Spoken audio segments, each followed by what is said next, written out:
They win.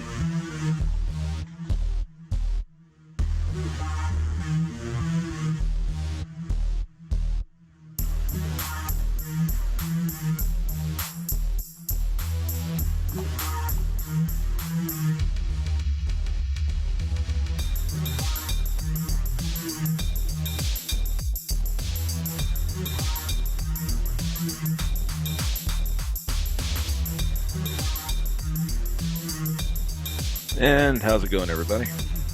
Not too bad. Going. Right on. Another interesting day in the world of StarCitizen. Well, I hope you have a lot of good news for us regarding that. Man, I don't do know. I might have some news. Easiest show I ever made. Did you make the sandwiches? Not yet. Oh! I'd like some deviled ham, please. I don't know. I got some authentic Asian All right, food. and Certain we cat are I know. live. Live with those noodle sandwiches. All right. Okay. So welcome to Station42. I am your infamous Traz, what the hell are you doing? What? Hold still. This won't hurt. No. You might feel a slight tingle. No. It's You and Bovica that time. you and that damn stun pride, I swear, if I ever get these handcuffs off. Handcuffs. Okay. Well, Traz, you better quit poking Vadran. Remember the Whoa, mess you guys phrasing. made last time? All right, I am That was God all him. Station That was 42's all him. technical lead and babysitter. Him and his incontinent ham sandwiches. I got. Hey. Whoa. Okay. Today's show is brought. Ow! Hey. In part by. Zap. Aegis dynamics. When you hit the black, we need to be ready for anything. You need to know that you have solid performance without excessive loss of efficiency. You need to know that you have better armaments than the competition. As soon as you make your first purchase, you need to know that you have the top-notch, best-in-class, redundant systems and the award-winning support that stands with you and your needs. At Aegis Dynamics, we don't settle for telling you what you're getting. We have the history to prove it. From the Retaliator and the Avenger to the Saber and Redeemer, we have a proven track record for performance that exceeds expectation when the need is most critical. When you make it back from a mission, we're confident that you will be pleased with your choice. Your family will be too. Aegis Dynamics, delivering tomorrow. Additionally, our broadcast is supported in part by the StarCitizen Facebook community, aka Ready Player One, the StarCitizen subreddit, Twitch, Twitter, and of course the amazing people at CIG that keep our community thriving. So if you're a backer or you're about to be a backer, if you know a certain dog that needs a certain account because your wife won't let you get one, then we're here for you. So get ready to surf the sine waves of Station 42. By the way, I don't really endorse Aegis. I mean, they're just spaceships with airplane wings. You totally did that. You totally did that, William Shatner, by the way. Hey, well, there was an awkward pause. I'm like, who's reading this? You is. I'm like, oh my god, I haven't. That was a dry run, everybody. Dry run. He did a great job, didn't he? That was his 1st time around. I'm going in dry. Pretty much. Today, I'd like to introduce our special guest, RoguePope, a Star Citizen killing it all the way from Texas. Again, we need more citizens. Please contact us. Texas is big, y'all. What's I that? know, but it doesn't Indeed it count is. for the doesn't count for the entirety of the entire game. It's kind of a big deal, Texas, whatever. Oh boy. Deep in the heart. Well, thanks for having me, guys. All my future victims. Oh, Okay, so whoa, shots nice. fired. and we Good to just know. got Good to know. rolling. Good to know. Anyway, 2-point roar. Who wants to hear some patch notes? Aw, Patch me, snizzy patch snap. Ah, come on. This is actually going to be pretty fun. So today's show is going to be a little bit different. We're going to actually cover the patch notes, and we're going to actually discuss some of the things that we're going to cherry pick from these. Well, but we're looking forward to some of these. So if you want to have some debate on that, make sure we covered. First of all, these are the illegitimate, dirty pocket, thefted, leaked patch notes of I wouldn't know Evo where I Cody got suit. these from. Not a clue. Well, hey, I didn't sign an NDA. All I know is what I see online. No, but no, these patch notes come with the caveat of the fact that they are no guarantee of all features that we will see when 2.4 goes live. This is the testbed that the Vicati or the Avocado Squadron are rocking and rolling on. Hopefully, I mean, if the feature list comes through relatively bug-free, or the bugs that they can work on are able to get unblocked, then we'll see those features in. But every single feature on this list has the possibility of getting axed from the first iteration of 2.4 to live. I think it's a pretty big possibility. I mean, it's huge. The Evil This list is it's big not as Texas. really. It's I was going to say that. But it's not yet guacamole. Ow. Vadron, Well put. make my sandwich with guacamole. No, not yet. No. Put the stun rod. God damn it, you and that stun rod. Okay, fine, sure, whatever.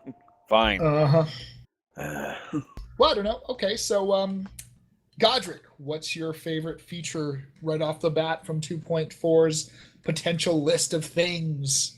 All the things. Oh, putting me on the spot here, huh? I'm making your sandwich. I'm kind of looking forward to, honestly, of all things, our core being more fleshed out. And then, of course, persistence. I can only barely begin to imagine what the whole persistence thing is going to be like. I feel like the persistence side of it is so big that it almost bears not talking about, because it pervades every aspect of the game from this step moving forward. You know what I mean? Like it just changes everything. It's this dynamic, fundamental change to the entire game, and it's something we've been missing for so long. It's going to change the entire culture of the game, not even features.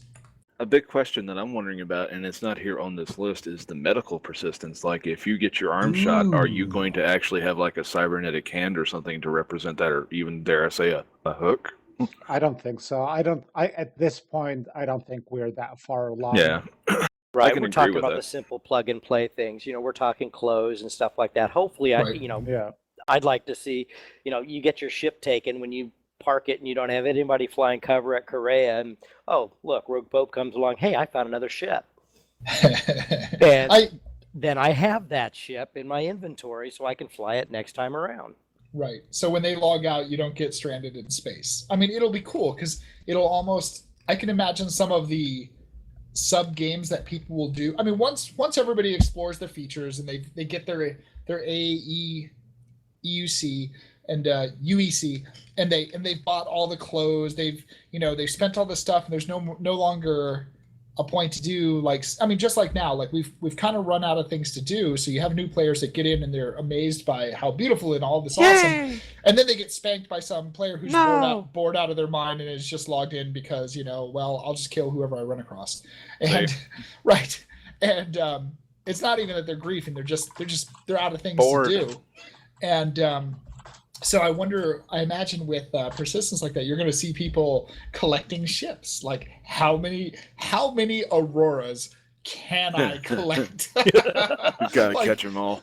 Yeah, I know, right? Like, oh my God, think about it. Holy crap! I must it's have Pokemon. all the Aurora things. Yes. Do it. So what kind of ballistic rounds do you like? Oh, I like Auroras. Oh, particularly the LNs are really effective.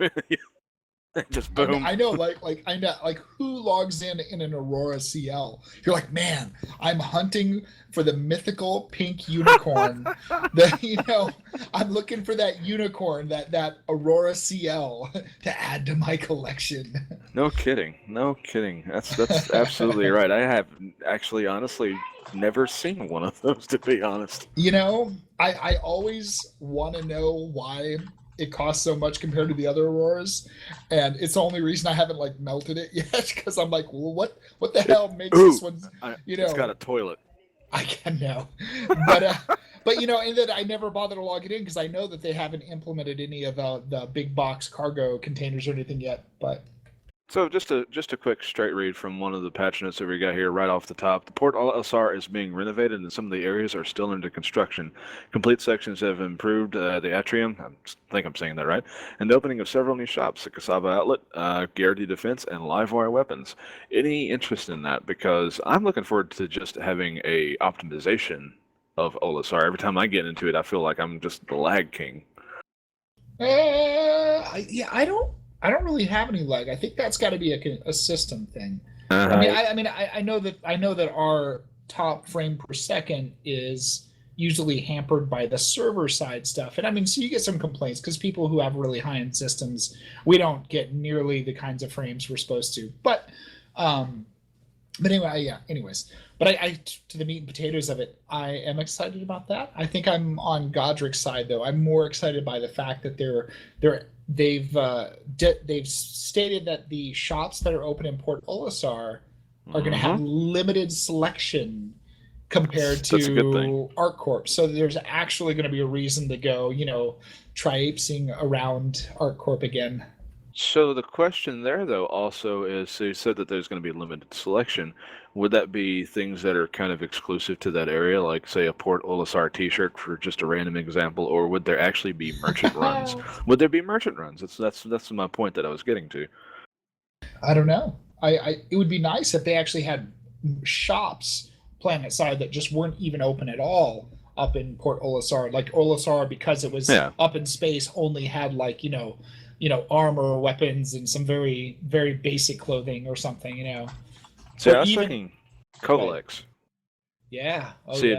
Actually opening up a clone of the Kovalex and taking the old one and a broken one and leaving it somewhere in a different location, but opening up a real Kovalex shipping hub, they can actually run a small pathway between the station and the hub, and that would open up the merchant questing right there, and so then all of a sudden those people would be responsible for actually stocking those stores. Sure. That runs into what we talked about last week, though. They still haven't mentioned the ability for players to trade finances between them. So there are still things that can't happen yet. Like, you can't have an economy until players can trade money or resources, and we're still waiting on cargo and or banking. Well, anyway, we get to play Barbie, so who's gonna go get some clothing? I get to dress up my house, and I get to dress up my Ken doll. Still no Barbie though. Still no Barbie. Looking for she's on the way. Would the joke there be a convertible? Whoa! There you go. All right, Mr. Ben.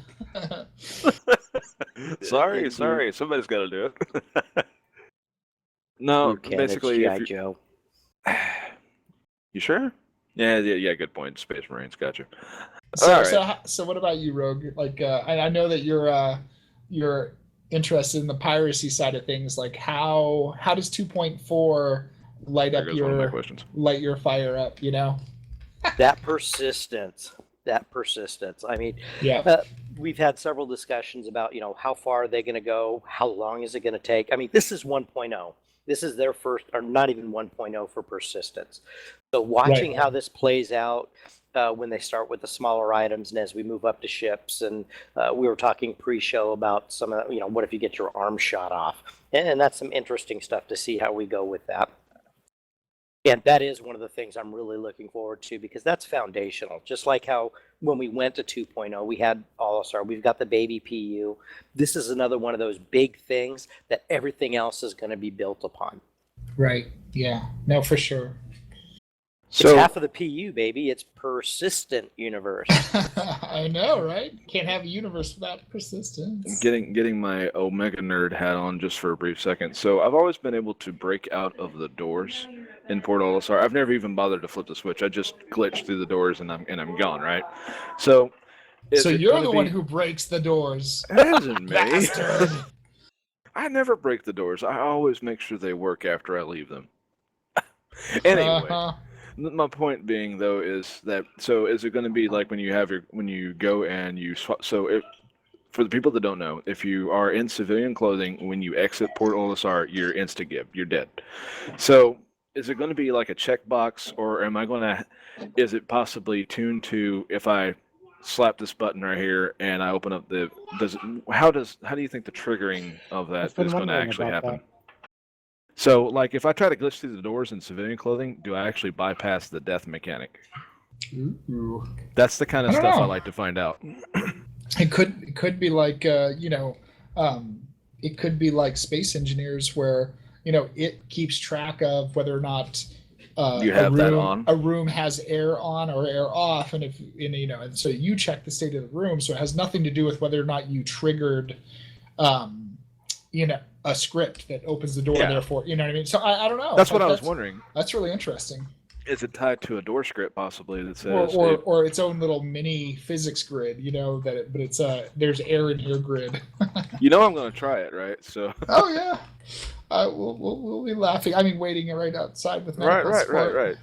Well, that's the other thing though, is who's actually going to go and, like, I don't know, all of us fly up with the freelancer with a boatload of clothes, civilian clothes, and how many people are just going to sit there and say free clothes to anybody that wants them? I want to do that. I think more people are interested in seeing how many people we can cram into an airlock without and then opening it. That's and I doubt. I don't know that they've done this. I kind of doubt it, but it would be really nice if they had a death mechanic that wasn't just you fall down. Like, you need to, like, choke, float, asphyxiate, and, like, rupture. I've seen a lot of twitching. Yeah. A lot of asphyxiation in your future. No, what I was getting at is basically, like, I fly in with a freelancer and I have, like, it's basically noob central, because it's like, free fly weekend or something, and I just say, hey guys, hop in the middle of the freelancer and I'll close the back door and you guys can try out all the different clothes because I'm a really nice guy, and then I just pop the door open. That sounds fishy anyway. Well, I don't think you have to be new to know that one's a one-way trip to the. No, this isn't a white van filled with candy. No. Anyway, no, I just got to make the joke there. So, of course. So respawning now costs money. Yeah, I think that's good. I mean, it makes sense that they would make it so that if you were out of money, you still respawn, obviously. Sort of. But what it does is it creates risk. It creates incentive to not carelessly throw away your life. You're overdrawn, and all of a sudden there's a contract out for some collector to come after you. Oh, dear Lord. I know it's going to mean that now, instead of taking off from Port Olisar and doing all kinds of acrobatics through the rings to warm myself up, and then, crashing, every now and then, I'm going to have to go into AC and just start doing that in the racing modules, just so I can, when I'm in the universe, it's game on, like hardcore from the moment you log in, which it's kind of sad because it means we lose that carefree, right. Well, that's care attitude. That's Arena Commander, though. That'll always be there. You'll be able to crash as many times as you want in that environment. The thing that comes to mind, though, is, like, basically if you don't actually have enough money to actually pay for your full build-up, could they actually, like, do a nod to Futurama and put your head in the jar until you can pay it? That would be funny, but I doubt it. It would still be cool. Just walk by and like, oh, this is the new Debtor's prison. Okay, gotcha. I will say one of the features that I'm both excited by and underwhelmed by is the fact that they're talking about larger ships being able to be storaged and launched from Port Olisar. That makes me super happy. But I don't know if they're talking about it being like I guess. Could you imagine sitting there? They use the term struts. But I'm thinking that would be the scaffolding. We've all seen the background picture that has the Idris and the Bengal in the background. But I guess they're just going to make one of the paths larger to hold, like, the Starfarer and such, kind of like they did with the. It's just such a temporary thing. I just want to see the ship, free floating with an extension docking walk-in thing.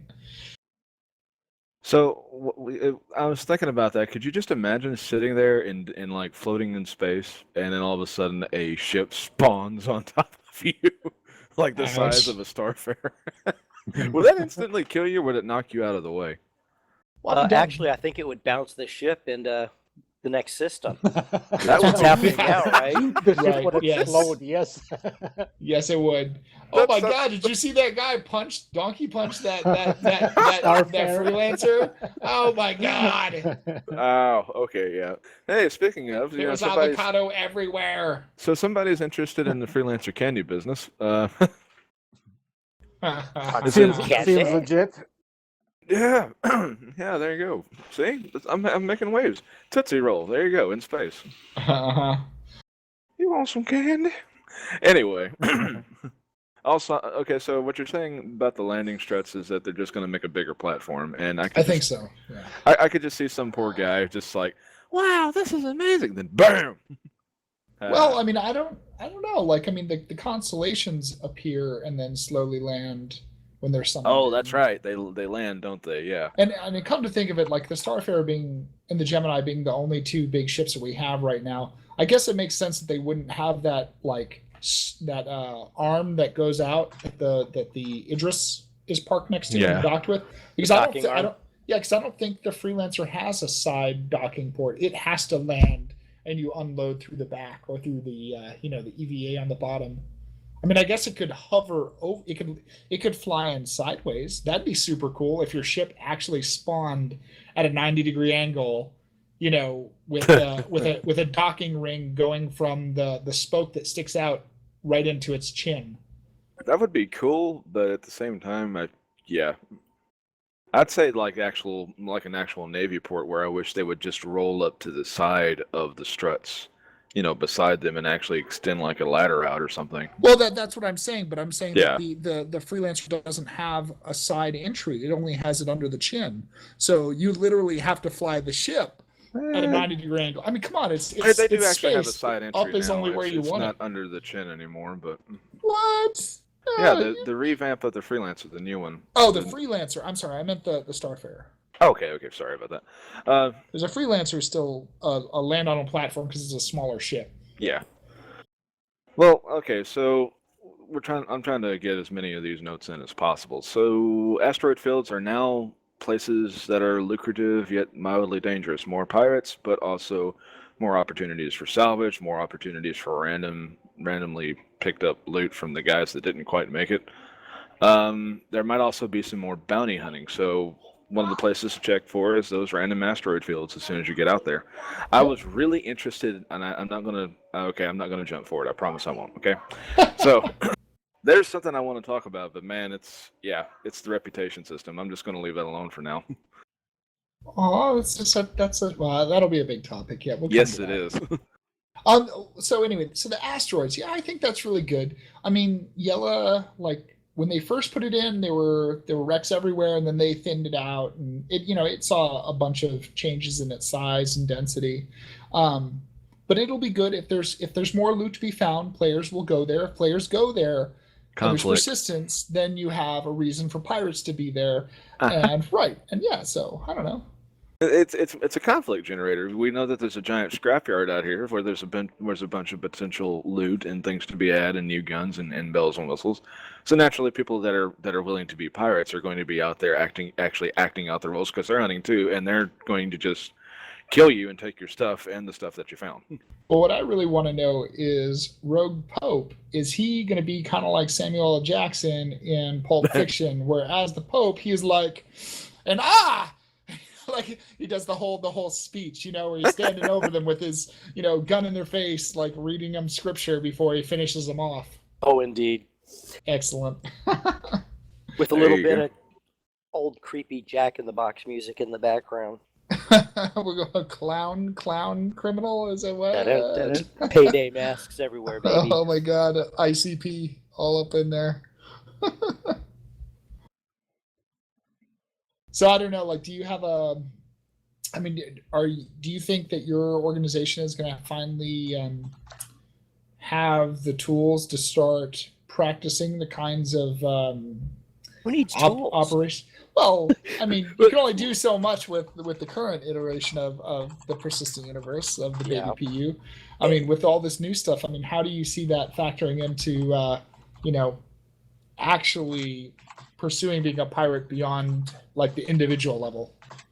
Right, because we've already, even the first time that we came out with 2.0, we're already trying to find various ways of doing things.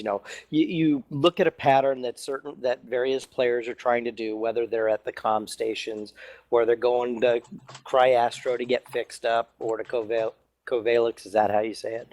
Covalix. And yes, and of course, Korea. We find people adjust, and we just adjust with it. What can we do?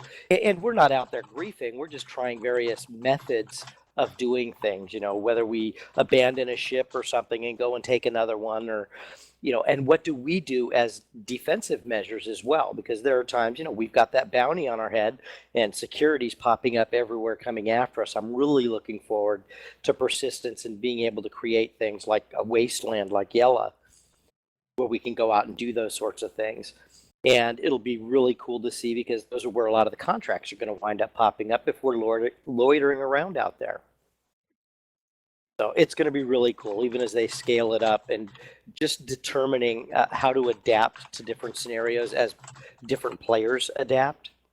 That's going to be cool. That's some of the most fun I've seen. So, yeah. Rogue, we got a question here in one of the chat boxes. If you want to, I'll read it to you. I just want to see how you answer it. Will the NPC pirates be friendly to the player outlaws? I don't think so. Agreed.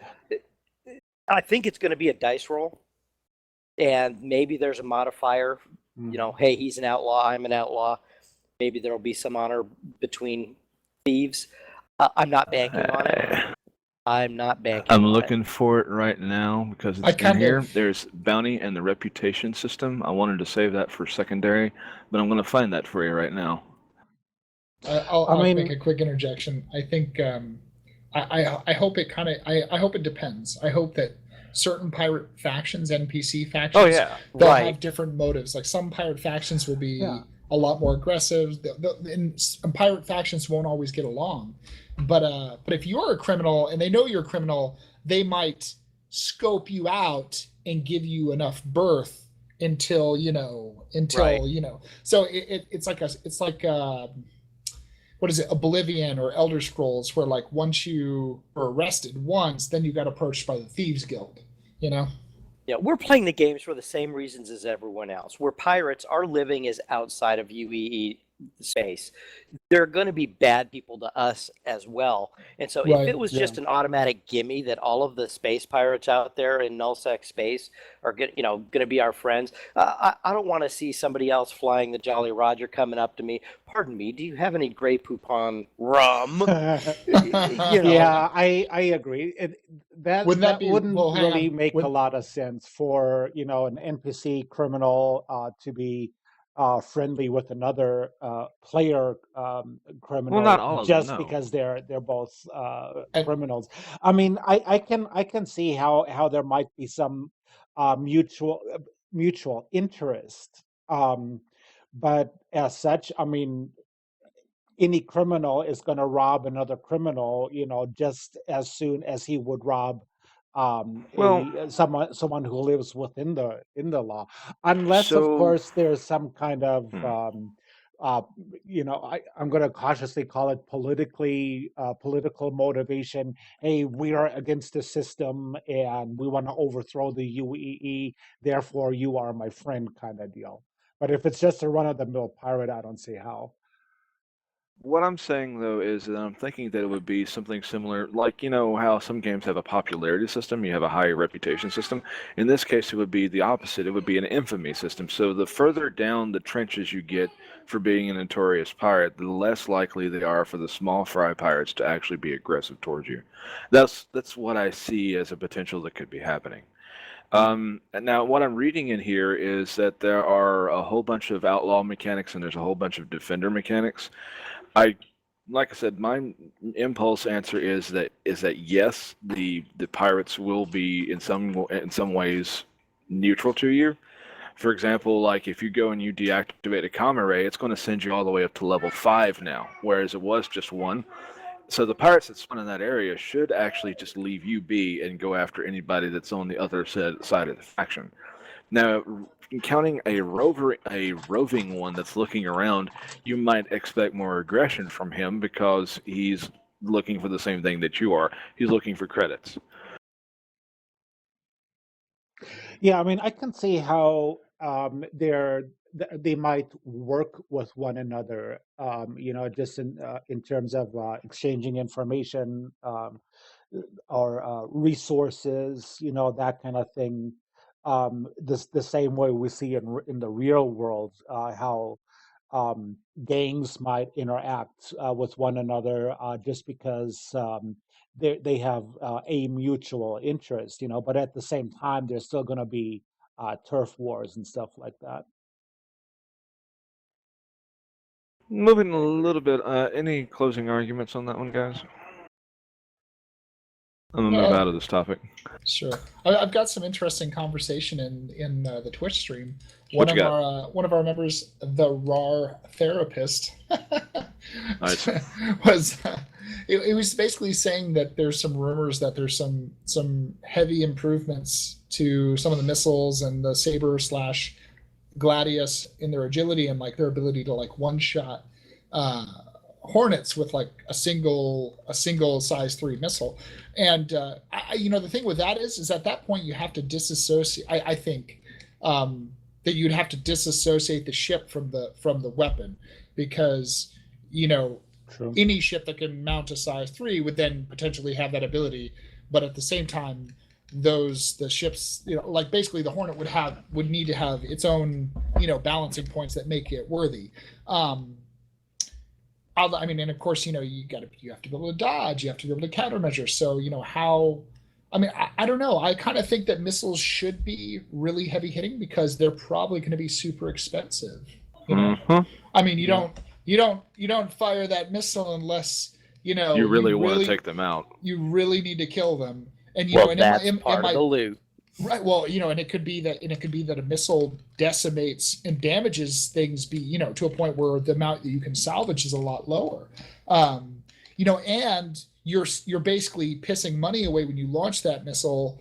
And so at that point, you don't even have a guaranteed hit, because because they have the opportunity to dodge it. They have the opportunity to countermeasure it. So, it's not a guaranteed win, but it is definitely a guaranteed you just piss that money away, whether it hits or not.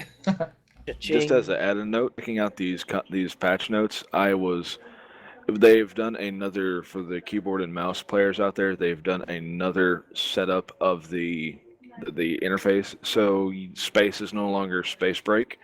Instead, it's actually like, I want to say Alt F or something. They've changed the keys around. Yeah, it's going to kill me too, but they've changed the keys around. Make sure that as soon as if you guys get into 2.4 and you're still listening to this, just go through and check out the key systems, check out the new layout, because they've made it better for the people that are doing the HOMAS, HOTAS, multiple combination scenarios, but they really kind of, screwed up the people that are just standard stock keyboard and mouse. That's my opinion. It doesn't really screw you. It just means you have to relearn or remap it. However you want it. Spacebar is so much easier for a space break instead of having to do a key combination to do the space break. Well, how many people actually use space break? Because you can double tap to go to 0 throttle. You can hold down. Well, I will say this. Actually, there is a difference in performance when I put my ship in reverse thrust versus when I space break. One of them will bring my ship on heading, and the other one will push it off heading. So there is a little bit of performance difference, but it also depends on the ship and where its thrusters are placed. So we have some wonderful, exciting stuff. Along with the stores inside of Fort Olisar, there's also a new fleshed out that we're fleshing out Art Corp as well. Kasaba is open. Cubby Blast will be able to actually sell some things now. That's one of the more, for the people that have wanted to check out the clothing and everything, that's going to be your main place to go and pick out that really cool, wonderful t-shirt that you've always dreamed about. And if you go around to the back alley of Cubby Blast, they actually have a secondary interest called Chubby Blast, where oh yeah. Anyway, I'm still looking for the slavers market and the pole dancing, but that'll have pirate bill. Pirates is interested in the latest fashion. That's the funny thing Christian about it. Dior. I actually have Karl to. I have Lagerfeld. to. Well, I thinking about it though, I honestly wish that I could at least have an all black outfit. That would be the one thing that I would want. I mean, I want to look like a rogue. Black and darker black. And with loaded with sandwiches, according to these two. There better be some tactical turtlenecks. I'm just saying. There you go. Grenade pins hanging off the side. Light black, dark black, black gloves, black shoes. There you go. Honestly, though, I do have the my guilty admission is I do actually have an environment cloak, coat, whatever it is. Oh yeah, the brown coat. The brown coat. Yep. So one of the things that I'm excited about is they've talked about, and it's not going to be, even if it makes it into 2.4, it's still nothing, but it means that they're working on it. As they talked about, they're expanding like the hangars, the bays to support larger ships for like the Revel in York is getting expansion bays worked on. The VFG is getting a central hangar expanded to allow like the larger ships. But in the meanwhile, they're shutting down all the side hangars, and so that's kind of cool because I'm like, oh man, I can't. I mean, are they bringing the room system online soon? Oh my god, it's gonna be awesome. Yep, they're Are working they on doing that it one. like the old hangars where you could say ships equals 20 and it goes off into the mist and takes your frames down to 0? I still have a video. I'll have to link it of me in my old hangar where it was like 14 bays long or something. It was ridiculous. Exactly. Brought me down to a crawl. Try riding your buggy around in the obstacle course. I missed that. Yeah. I miss having just a gun to fire in my hangar. I love that thing.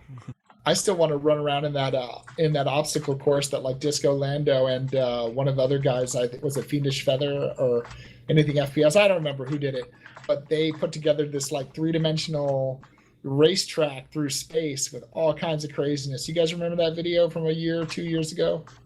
Yeah, that was a good 2+ years ago. Yeah, I hate to admit it, but I've never actually seen a Disco Lando production outside of what he's doing with CIG. Wow. Whoa. I've just never cared for it. I mean, it's like, okay, cool. It looks like my stepdad. Cool, awesome. Later. No, I don't know. Like his early he does look a lot of fun, like my stepdad. Yeah.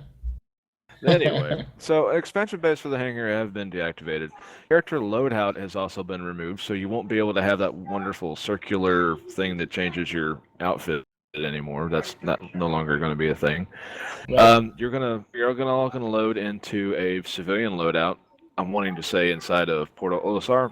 I think they've specified that you're going to load directly into the airlock, so that way it'll be a dice toss whether or not somebody opens it and everybody dies. You load in and you're immediately killed. I could see that just being in its own serial in its own right. Will he make it? Can he avoid it before some noob opens up the hatch? Come back next time. The Hunger Games. Pretty much like we're hungering for oxygen. Random wardrobe generator. I don't know about you. I'm hungering for sandwiches. I've got to read this in a suspenseful voice, so let me try. No. Hey, look. Okay, your cat demands food first, and we all know that cat is the boss of the show. Can you make my cat a sandwich? Yeah, sure I can, but if I can get him to hold still. Here, kitty. Kitty and noodles. Yeah, now I'm thinking about a really off-color joke. Anyway, I got to do this in a suspenseful voice. The holotable has been removed from the hangar for now. Where has it gone? See, it's the for now part that worries me. Where the universe has holotable it'll be back. gone. Don't worry, guys. It'll be back. I want to say the home key is now the new holotable. How you're going to actually... so this is actually in the patch notes too. Alt F4. Yeah. There you go. God mode in Warcraft 2. There you go. And actually, infinite ISK in EVE Online. So there you go. Alt F4. There's your answer to everything. No, the home key actually brings up the new panel, so you'll be able to, I'm guessing, look at the ship and actually put the pieces on to the ship instead of just like, you won't be interacting with the holotable anymore. You'll be actually looking at the hard points on the physical ship itself, I think. I'm pretty sure Trask is proofing me on that one. No, I think that's what they've talked about forever. It'll be really cool to see if that's what they do. I mean, I can imagine you bring up your arm and you loading it on the flight deck. Yeah. Like you walk up to the ship, you open up your Moby glass, the home key kids, and then like you basically have a mode where you like look through it and see the ship and the internals and everything. Or at least that's how they build it way back when. Whatever the current implementation and how that's going to look visually, I have no idea. Have preset loadouts. Otherwise, we're going to have these guys here sitting in front of their ship on the hangar deck for 45 minutes. Do I want the broadswords? The Panthers look a lot cooler. Oh my God! Do I want my Jolly Roger paint, or do I want my Hey, I'll be happy if the fucking Jolly Roger paint works, because right now, really, it's one of those things that randomly broke that no one ever mentions. You know what I mean? Like I randomly was flying in an Aurora, and I threw up the Jolly Roger on it, and I'm like, hey, what happened? And I also noticed that like basically when they did all the improvements to the hangar lighting and all that stuff, the skins on the ships that used to look so slick and so detailed completely got borked. So I mean, it's just one of those things that they'll have to go in and update the art for those other things. But I was sad. I was sad. Well, I mean, I've been looking forward to having my stereo fixed forever. The damn electrician, the technical lead, hasn't shown up yet. And I got a great playlist for mine now. Nice. All right, so we're gonna move a little bit out of that one. Anybody got any things about your hangar? Yeah, the version with the one with the A, an extra A. Hey. All right, let's do it. Bounty and reputation system. Moving right along, Crusader Here we go. has identified a potential weakness in their criminal monitoring networks. At the understaffed, this is fun. At the understaffed security port Korea. As a result, Crusader Industries has constructed a much improved security station, armory, and are looking to contract reliable pilots in the area as the security guards to help protect it. I'll do it. Defenders. Yeah, that's what we... No, here's the funny part. This reputation system is really funny because the outlaws get contracts from shady sources to go and kill the defenders. This is the point I'm getting to. This is fun. As a result, the defenders now who repair enough Comm Array or ICC probe missions will be offered a contract from Crusader to protect the security port Kara from the nefarious pirates. Newly recruited security guards will receive a weapon from Crusader Industries Armory and will need to defend the station for up to 10 minutes without dying or allowing any criminals to breach the main security terminal so that they can wipe off their criminal records. Security guards are authorized and encouraged to eliminate any trespassers or random dogs in the station with a 100 AUEC, that's Alpha UEC, bonus instantly awarded per trespasser that is dispatched. So basically there's $100 on every player's head that's in that area. So outlaws Go ahead. I'm not exactly sure. Sorry. I'm loving this entire section. Keep going though. I like it. Yeah. Let's pause and cover what we've already covered, and then we'll move through because everybody has something to say, I think, already. So go for it, Rogue. And then Godric, I think you wanted to talk about all this that we've been hearing about. Oh my gosh, I'm being briefed everywhere. Whenever I go to Korea and I want to go and get a weapon, somebody kills me or takes away my gun. Yep, that's our job. That's kind of the point. You picked up a gun, dipshit. Yeah. Well, I'm not exactly sure. I welcome those mechanics. The one thing where I have a little bit of a question mark is outlaws receiving contracts from quote unquote nefarious parties to kill the defenders. I mean, it's in an outlaw's own self-interest to begin with to kill any defenders, or for that matter, kill any defenders. It makes it it gives the outlaws a chance to have something lucrative as well as to do that. So I'm not going to get 100 credit I'm not going to get 100 credit if I just kill the defender and I don't have that mission already set up. Well, and just like the original faction system or the reputation system in the version prior to 2 or from 2.0 to 2.3, it was a test bed. It wasn't indicative of the final stage. So I mean, like, obviously they can't do everything at once. So they're just testing little bits and pieces here and there. Because here's another thought. Like, if you're a criminal, why do you care about breaking into Korea so that you can hack your criminal level and get rid of it? Does that mean? Yeah, true. like even in the old system, I'm like, why would I want to I want to kill people? Well, either I'm trying to play the good guy or I'm trying to play the bad guy. Like, why do I want to? That's a good point. There is currently no incentive yet to really do so. Yeah, exactly. I mean, other than UEE security opening fire on site when you go to one of the comm stations. Well, 0x9 is actually bringing up a really valid point, though, with this question. He's saying that, if there's a criminal status, is there going to be a base where they can exchange ships? Obviously, the answer to that would be no. So if you needed a new ship, it actually becomes in your own self-interest to actually try and clear your record, because you want to be able to get back into Port Olisar to respawn another ship. But can you? Or you take somebody else's. I like that latter option too. You can go into Port Olisar with the criminal status, can't you? I wouldn't think so. Security will spawn and attack you. Yes, they do. So so inside of the station there is no security and there's no weapons. Weapons are disabled. So you spawn your ship, you go outside, and that's where security would open fire on your ship.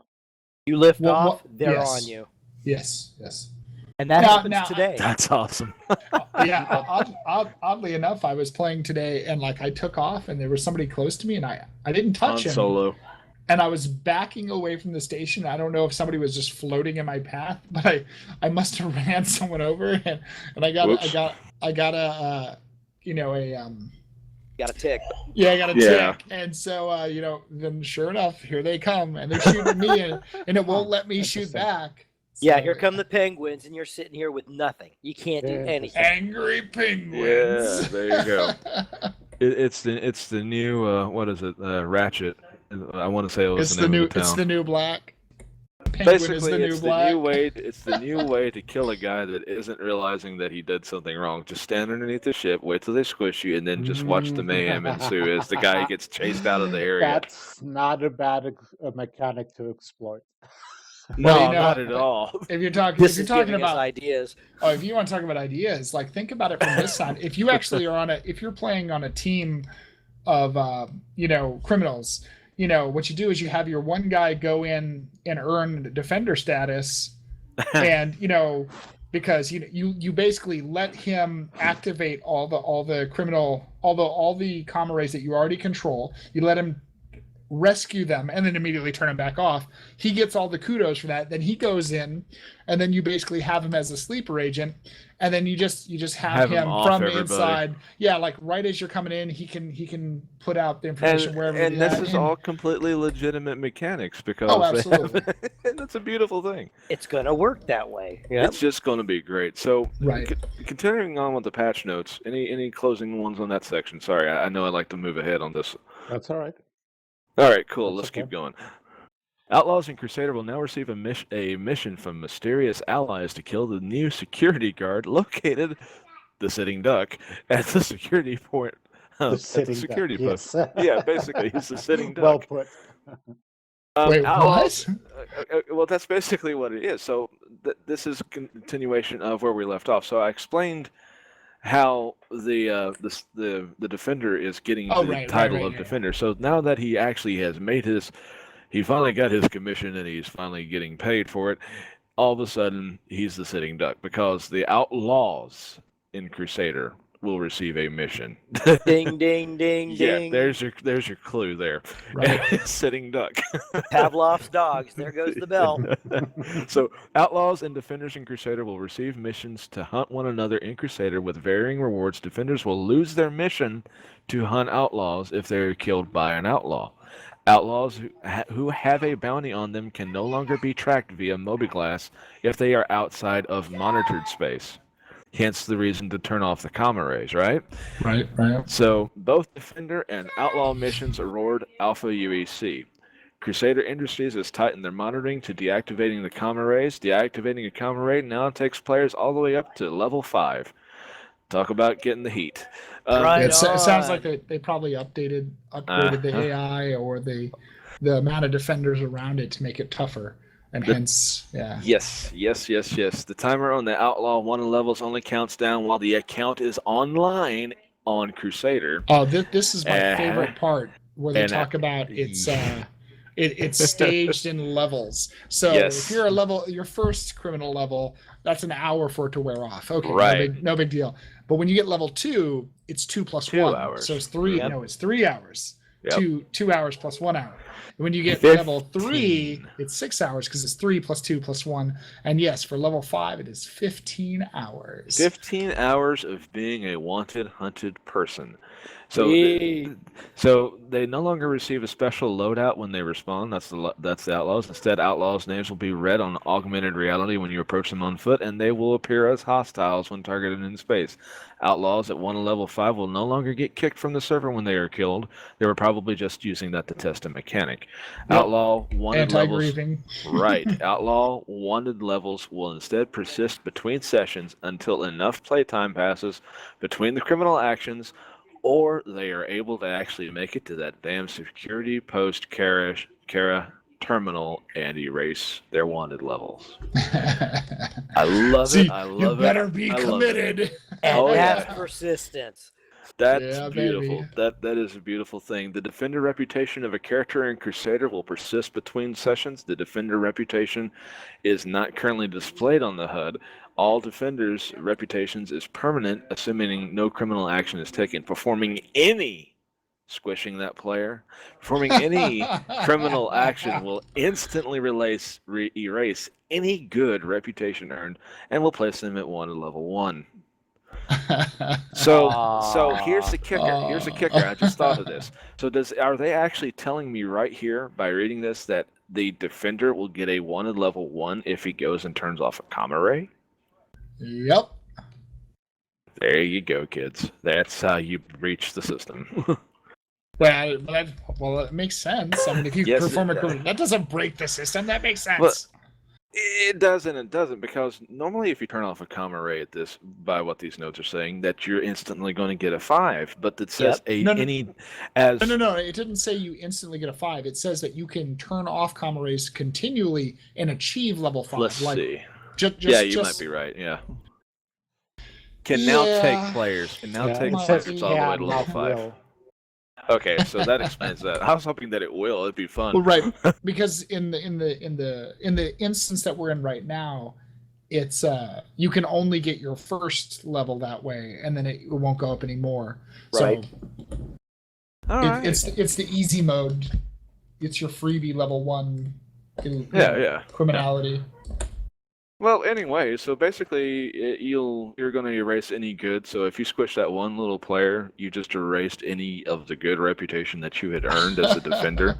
And so I could see people trying deliberately to be tools to actually try and.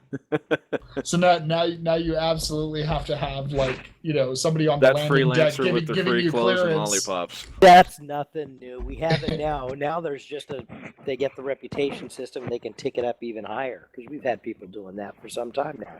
Godric, Ion, you guys want to cover the Alpha UEC? It seems pretty basic. It's just you throw an A in front of EUC, and it's a temporary. Read the section. God damn it. Alpha. You would say that right when I accidentally clicked the button that closed everything. Hang on. I can't wait till we get it in the beta so we can have Buicks. All right. That's horrible and funny at the same time. Let me read it. Let me read it for Vadron. We have added a new currency type that can be earned in games specifically for testing purposes. It's called the Alpha Sandwich. The Alpha Sandwich is currently awarded from performing both Outlaw and Defender missions in Crusader, and can also be earned by salvaging rare and valuable deli meats and cheeses. Bingo. The Covalex PI mission rewards more or less Alpha Sandwich depending on the amount of mustard and or mayo you have applied. The Alpha Sandwich can be used to purchase both items in both Port Olisar, Crusader, Subway, Area 18, and the kitchen. Yes, and the kitchen. We don't troll each other here. Arc Kitchen Corp. We never troll each other. Every account will start with 2,750 sandwiches. Alpha Nice sandwiches. round number there. Yeah, really. Where did that come from anyway? Out somebody's butt. And the most important thing to know about the Alpha sandwiches is that they can be tracked in game via MobiGlass and will periodically be wiped as needed throughout the Star Citizen Alpha. We don't troll anybody. We'd never do that. We'd never, ever do that. No, of course not. Give me all your Alpha sandwiches now. You know, that's the thing about Oh my God, that I'm needs to be a just gonna thing. I'm gonna be crying in tears, both in half-ass laughter and half-ass worry that Ion's gonna go to Subway now and get choked on an avocado. Oh my God! Hey, have you guys ever watched Invader Zim? Yeah. Yeah. So I mean, you know that the currency in space is snacks. Wow. All, Yeah, that's all right. civilized races trade in snacks, so the Alpha sandwich makes sense. Yeah, Just it saying. does. I'm not saying, but I'm saying. Okay, I got 5 Baconators if you'll turn around and just walk away. Well, do the pirates deal with the UEC as well, or are we using Twinkies instead of sandwiches? Yeah, that's a funny thought right there. No, Just- I think everybody's getting Alpha UEC. I mean, especially because like right now, if you're a pirate, even though you have a red flag over your name, you're still going to be able to walk around ArcCorp and not be arrested. You're still going to be able to buy from the shops in Port Olisar and not be arrested or denied service. Hey, Rogue. Using Those the things- evil empire's fiat currency. Right. Yes. Yeah, hey, Rogue. We trade in cartons of cigarettes. That works. There you go. Whoa! They're called death sticks. Come on. No. It's called stems. More or less. Ouch. Death stems. No. They help me live longer. Are you sure that I think stems implies something else? Stem is actually a tobacco and caffeine additive that in lore Star Citizen uses as their cigarette. Ah, okay. So yeah, it's basically you're smoking a Yes! stem instead of yeah. You want to Repairs, death restock, stick? Give me some more surge. Okay, so going along with the current trend, repairs, restocking, and refueling your Crusader now cost extra sandwiches. Might as Alpha well. sandwiches. Make sure you specify. Alpha. Yeah. When a ship lands on a Cryastro pad, the MobiGlass pipe will be able to automatically choose the Cryastro app and show the character which service that they need and how much one costs. How many sandwiches you need to make. Show me on the ship where you want me to repair you. Oh boy. Just show me where you got hurt. Where did that bad man hurt you? You rub some lotion on their hull or everything else gets kind of dull. Gotcha. I told you, stick missiles on my saber. Show me where you put the hard ammo. Oh dear God. Yeah, so much for that R rating. I think we're going to hit an X soon at this rate. The pilot can then select which ones that they wish to purchase with their sandwiches, and then confirm the service purchase. So, That sounds good. sounds gravy to me. That's I kind of will- self-explanatory. I will be super excited if Cryastro actually works, because right now in our current version, like sometimes it repairs me, sometimes it doesn't. 1 in 10 times it'll actually restock my missiles. You know, Yep. Occasionally it refuels me when it wants to. It's crazy. Part of the shopping experiences will now give you a try on or buy now, and if you actually own it, you can have a equip now, and that is an option. There's also going to be a grayed out box that says delivered to, so you can actually go and eventually ship something to another player, maybe an area, maybe your hangar. I don't know. Yeah, yep. I think it's the plan. They Can want to I have get it so a you gift can... wrapped and add a gift receipt? That'd be Only if cool. you give me 17 sandwiches. I got 2 hungry fuckers over here that Are we We- gonna we have take- we Moby take Glass our- Prime? funny. Funny. Ow, okay. Okay, so everybody kind of has an idea what the shops give, but just for the people that don't know, Kasaba is going to offer clothing. Cubby Blast offers guns. Chubby Blast offers strippers, not in lore. And items purchased through the shopping experience will persist from session to session. There's also Livewire, which is a gun store inside of Port Olisar. You can check that one out. I've been looking forward to that one. The persistence during the first iteration, the following items will now persist. This is the supposed hard persistence things that we're going to be having. The Alpha UEC, the item purchases, the hangar configurations, ship loadouts, character loadouts, Crusader reputation, criminal and defender, and ship ammo and missiles, Crusader only. My thing with that is the ship loadouts is super exciting. Yes. But do they mean we can have multiple loadouts that we can hot swap between? Right. Or do they just mean the one ship The that you one loaded I'm out betting. is the one that, stays loaded out? I'm betting it's the one, and I'm betting that for the low cost of X amount of UEC, you'll be able to purchase another said ship and load it out specifically to a different role. That makes beautiful sense to me. Well, if you already own the ships, defining how they're loaded out, if you own all the gear, that's probably I don't know a that later you'd have to date. pay extra. I'm thinking that's a later date thing. It'll be like a template probably. system. If I've already rented, X number of guns and missiles, I can have one configuration, Saber configuration A, Saber configuration Right. B. Right. I own them, but this is just a way so I'm not spending 45 minutes that numbnuts on the launch pad when we already have a hard time. You're gonna squish the shit out of him, All ain't you? pads are taken. All pads are taken. You're just gonna sit there and gonna park on top of his forehead when you finally get your shit. It's like, come here, fucker. Bam! Gotcha. Zip up your pants, get in your bird, and go. It'd be interesting. It'd be interesting if they let you fly to different Cryastros and reorganize, remodify like weapons and things like that at those That would be locations cool. as well. For for a fee, like if you were able to buy a weapon and have it shipped to your hangar and it got upcharged for that service of like 400 UEC, then Cryastro would basically provide you with a weapon that they have, take your old weapon, charge you the difference, and that shipping fee to make up for the fact that they're going to have to replace their stock. So I want to cover the port modification app, because that's an exciting one, and I think Traz was mentioning that one earlier. Traz? Yes, no, maybe so. I don't care. You call it. I can say it if you want me to. Oh, sure. We don't necessarily have to read it word for word, but we can do that. Here we go. I'm right. so sick and tired of ordering these sandwiches.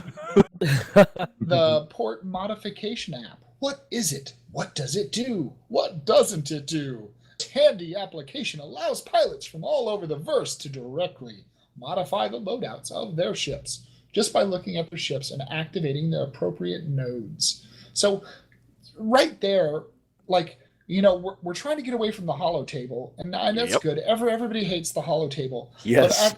But at the same Go to your ship time, and activate her nodes. right? But at the same time, walking around, we know what it's like trying to find a use button on a ship to get in it when it's not clearly marked, and that can be a pain in the butt. So hopefully, That's not it. Walking around your ship trying to find the right node. No, Mr. Saber, where did the bad man touch you? So walking around your ship, is it actually going to be easier? It might be more immersive, and hopefully, if it actually is easier and you have a more clear distinction of what component you're modifying, that'll be amazing.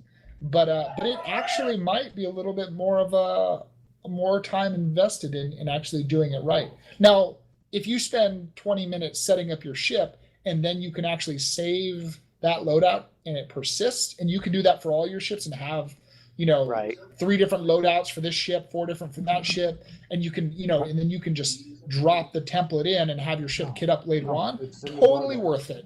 That would be amazing. Anyways. I was just thinking that it would be kind of tricky, because the thing that I'm curious about the most is how, okay, so I'm changing through guns. Is it just going to flip, and slap it on there? Or is there going to be like a, I don't know, like it just forms in from mist or something? Or is like a little midget robot going to come up and hand me a sandwich and a gun and slap it on there? Yeah, Well- you're going to see that little thing like at Cryastro. You got those little R2 units coming out. That honestly that's plausible. It does have a little bit of a better. Well, even those though, the repair bots are still a temporary fix because they don't match up to what we were promised as far as the repair system or how they are intended. So we know that that's just temporary space magic just to get the system on the show on the road. And I think it'll be the same thing for this. If you're in your hangar or you're at a Kasaba outlet switching through gear, I doubt there's going to be an NPC who walks over and hands you each item. I think it's going to just swap. Well, it'll be just like if you were in the hangar standing at the outfit changer thing that's going away. You know, Right. once you click the outfit, it's immediately in place. Now, post-launch, I mean, down the road, when all systems are green and go, you know, I mean, there'll probably be a little more immersion or interactivity, but for now, nah. Yeah, it's a space magic on that repair thing. I remember them talking about that from a while back. So yeah. Once the port modification app is activated, your AR vision will show you the interaction points in the hangar in the ship, so they'll basically highlight. Yep. So you can place the flare items, the ship items, the modified components, show where to place the nipple tassels on, that kind of thing. From there, well, swing it. Anyway, the port modification app works in both the hangar and Crusader. Changes made in the hangar will carry over to the Arena Commander simulation sessions, and the changes made in Crusader will carry over from first session to session, which is awesome. A wonderful thing, and it saves a lot of effort. Yeah, I can see that, because I mean, the way that you kit your ship out for AC is definitely different than you do for, you know, Crusader. Yeah, AC is going to be all ballistics. Crusader. Right. I mean, it just sounds. I mean, I don't know. I just think that's great. I mean, that it's just the persistence, man. It's going to change everything. So they've actually added a note to your actual UEC, by the way. So Mobiglass now shows both Alpha UEC and UEC in the top right corner. Mm-hmm. So that brings up a really good question right there. If I buy something with actual UEC in game at the current iteration, will that actually hold over into my actual account later on? Yes, that's exactly what it does. So I can actually buy the guns and the clothing and all that stuff too. Is that what you're telling me? That is correct. And it would actually last forever and ever and ever, instead of opposed to just not like until the light. Until it does. Can you resell your stuff too? I mean, yes, you can. Okay. They said that you can resell it. But I'm quite. Oh, you mean after launch? Right. My question is, no, if I buy now is what I'm. Well, yeah, you would be able to. Yeah, I mean, there's all your Voyager. How do you sell it? Your Voyager Direct items. Can I go, or for that matter, even if I buy the newest fashion, can I go back and sell that and get my UEC back? Ooh, I don't know. That would be a really interesting way to test, for them to both test the Voyager Direct to, currency system, as well as actually give an opportunity for refunds for those people that wanted to refund some of the Voyager Direct material.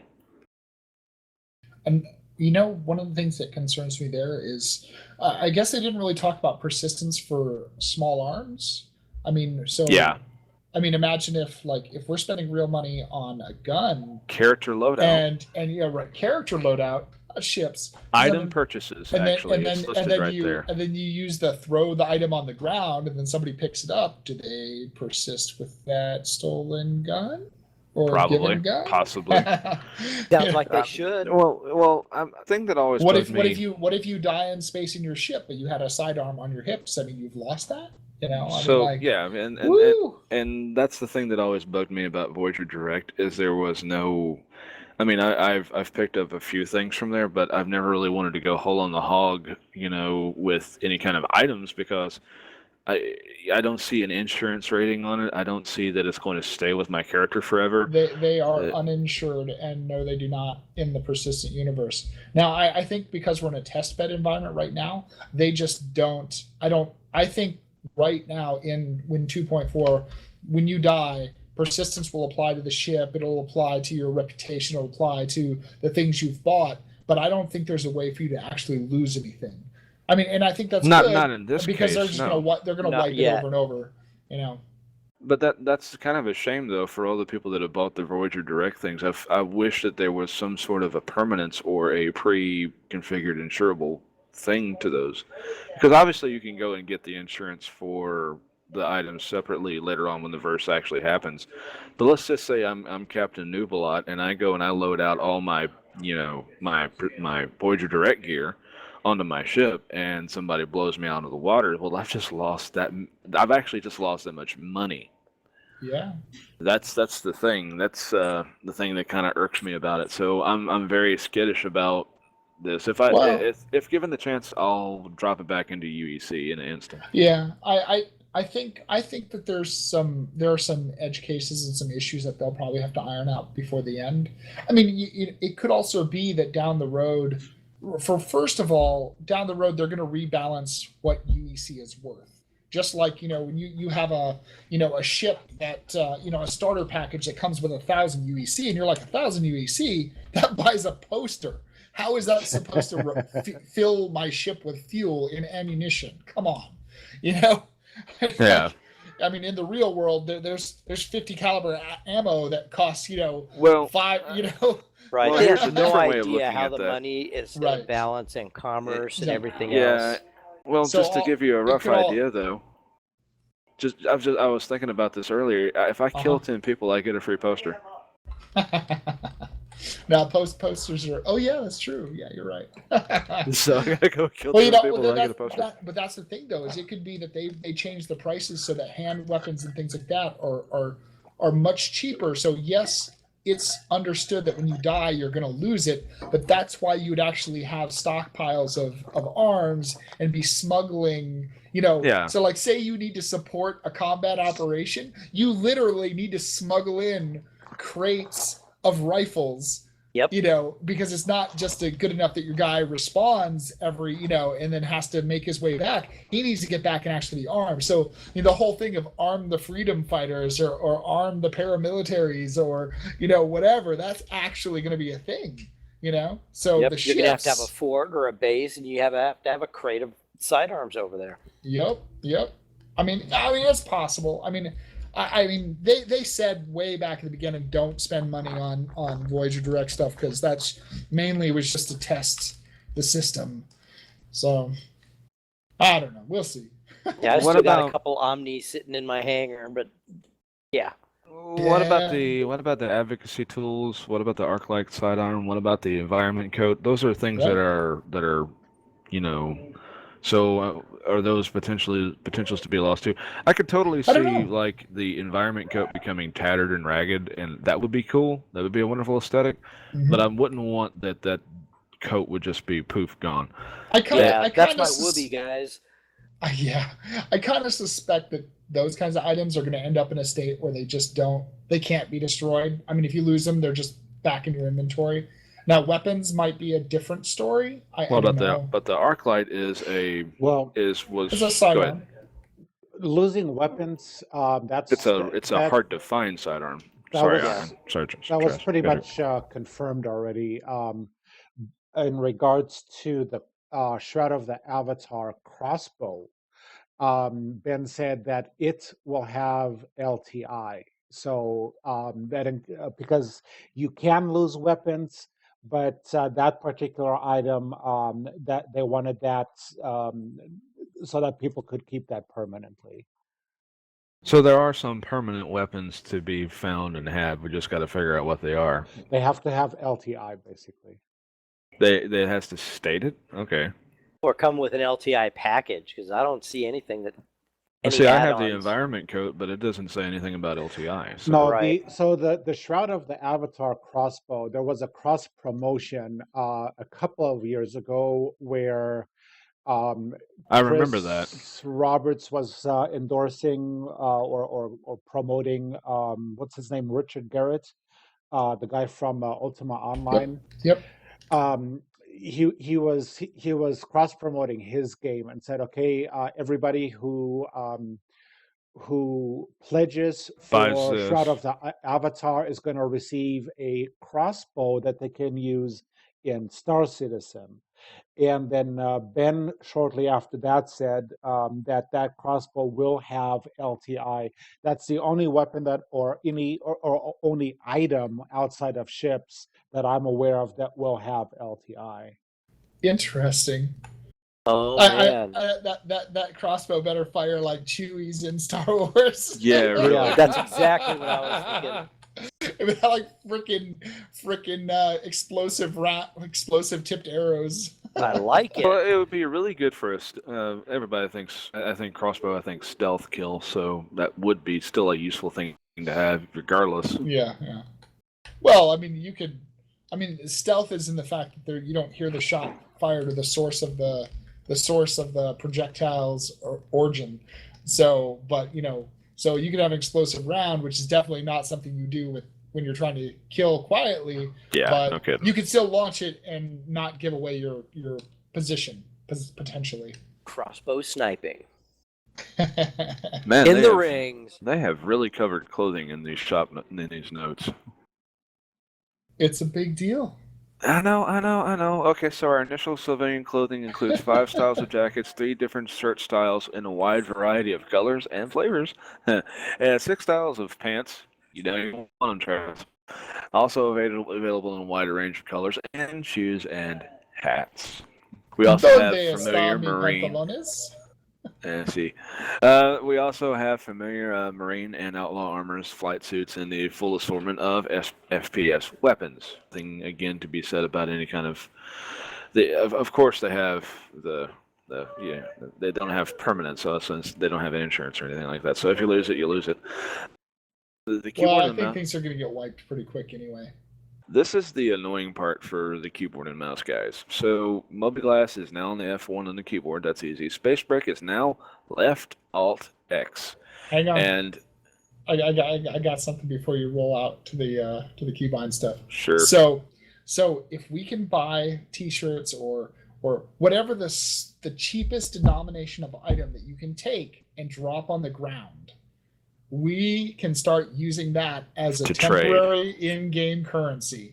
So if it's pistols, be like, I'll trade you 10 pistols. Well, the question why am I is, thinking can we give away pants, items? Diablo 2 Stones of Jordan. Give me your pants. Yes, pants absolutely have to be the commerce item.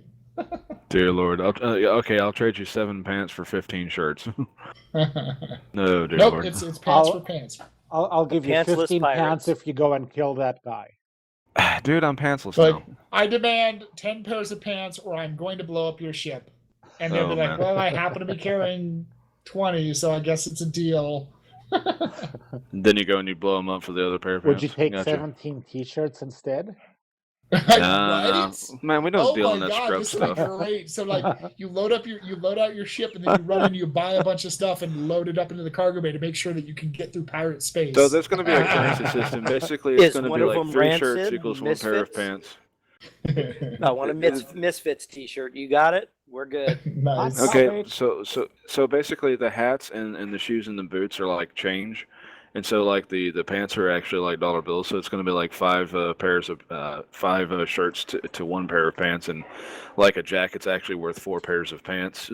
So there'll be an exchange got a whole monetary exchange rate for clothing. And it depends Traz, because give if me it's your darker, banana hammock. Yeah, right. Oh boy. If it's darker black, then it has a higher going value than say just black. But it's stained.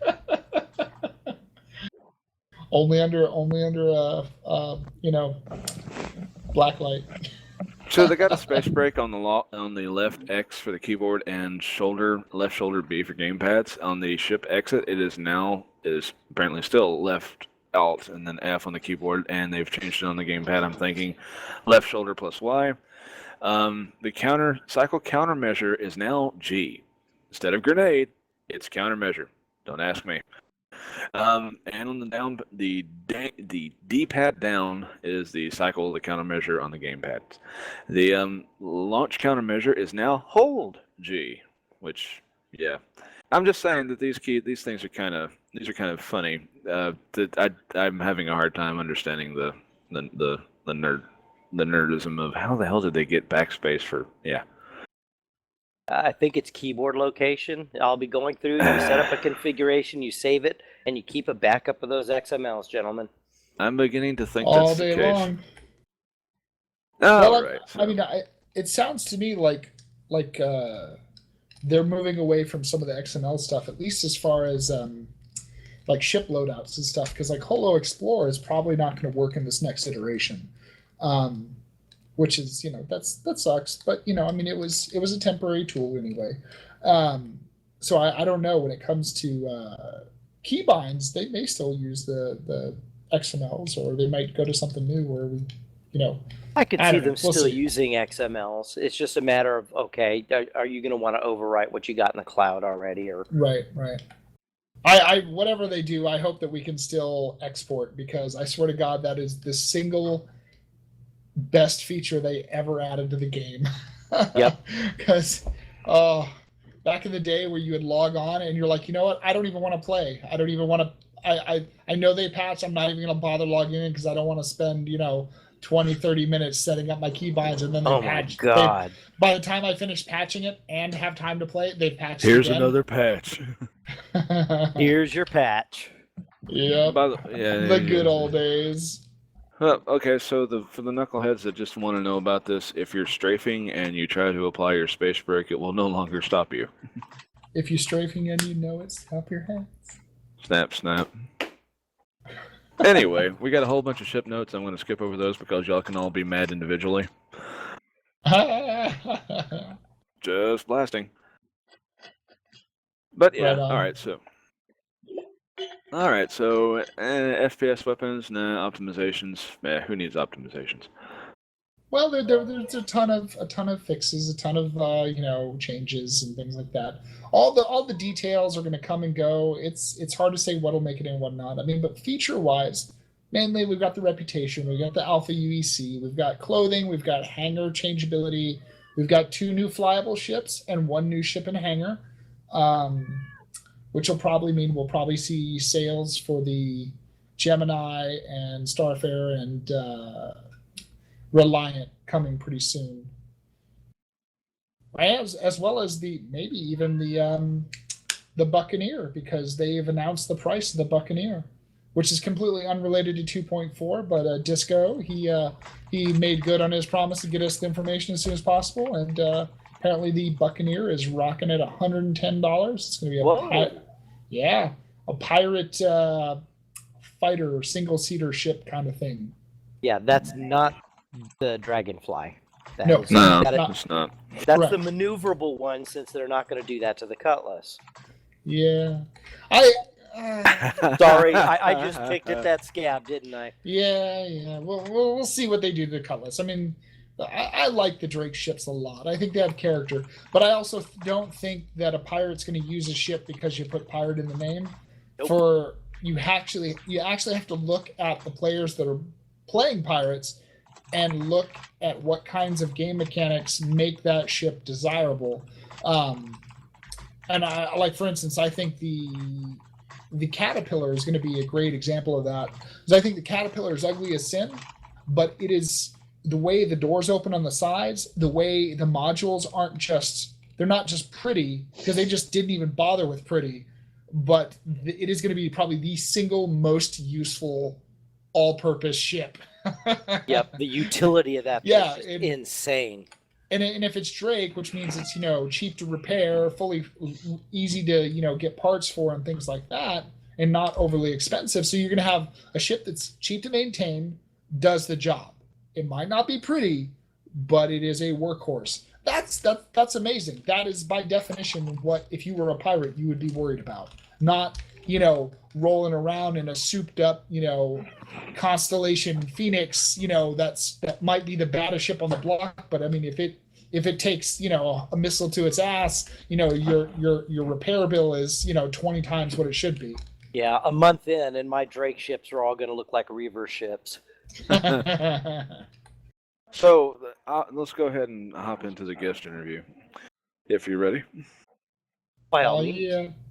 All right. So, when do you support piracy? Why do I? I don't call it piracy. It's freedom fighting. We're out from under the UEE and the tyranny, the fiat currency that I measured it earlier. It's all freedom fighting. I'd call it tactical acquisitions.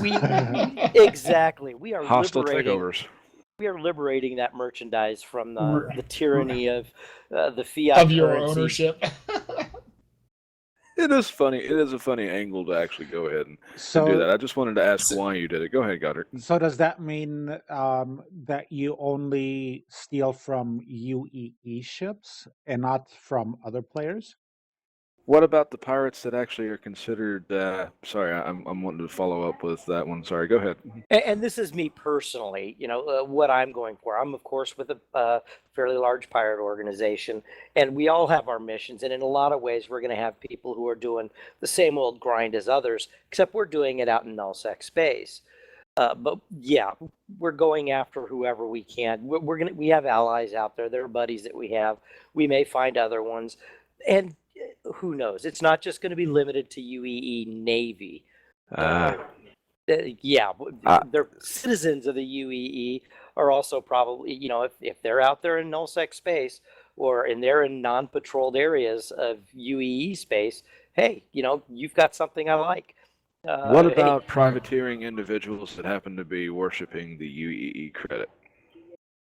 Hello. That's victim. my angle. Hello, victim. That was my angle. I wanted to throw that one in there. So, well, and it depends. I'm not going to jump in. If I'm outmatched, I'm probably not going to give that a go. But if I've got a bunch of guys with, and it's just, somebody decides, oh, we're engaging. Ah, shit. I was going to hide behind this asteroid for a while and wait for something a little bit better. But he saw something he wanted. So the EE, who are they? Who are they to you? What does EE stand for? The United Evil Empire. And but why are they evil though? Let's get down to the nuts and bolts of it. Well, it's all government. Everything they do is tax, tax, tax. You do it, it's not freedom. I mean, just look. I do absolutely love that you have a lore and a reason, like a motive. I think that's. At the end of the day, even if you're just playing the game and playing the mechanics, having a backstory and having a reason why, like it brings it to life. That's half the fun of this, is making up the story behind it and living it. What justifies what we're doing? So do you see yourself as the Robin Hood, taking from the rich and giving to the poor? If the poor live with us, yeah. It's the way that we take care of our families, because it's not easy out in nullsec space. We don't have that. Sandwiches, Phaedron. Sorry. Who builds our roads? Right. So no sympathy for the downtrodden that are trying to make an honest living outside of the UEE's domain.